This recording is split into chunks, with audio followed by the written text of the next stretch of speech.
आणि 8 मध्ये फक्त 3 गाड्या पाहत आहेत आणि 3 गाड्यामध्ये लढत चालू आहे। हिगडा आड्याल विरळीकर आहेत, त्याच्या पड्याल त्यांना लढत हिंगणीकर देत आहेत आणि त्याच्या पड्याला साईडला देवापूरकर आहेत। लढत चालू आहे तिघांच्या मध्ये, कोण होणार शेवटच्या क्षणी गट विजेता। अतिशय सुंदर आणि शेवटच्या क्षणी कुणी बाजी मारली।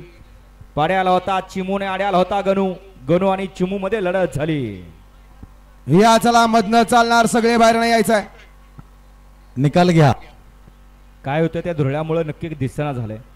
गाडी क्रमांक 8 चा निकाल, 8 चा निकाल आहे। आज क्रमांक 4 वर धावलेली गाडी महालक्ष्मी रसन समर्थ जाधव हिंगणी, या गाडीचा 1 नंबरला विजेता बैलगाडी मालकाचं त्यावरती बसलेल्या गणू ड्रायव्हर फळवणीकरांचं हार्दिक हार्दिक आणि हार्दिक अभिनंदन। वळा नवळा येगला मायका प्रसन्न काळे सर, मालेराव चेतन बुधनाव डोंबाळवाडी, 2 वरती जानू प्यास क्लब 65 बडा निमगाव मोगराचे, 3 वरती आहे तुळजापूर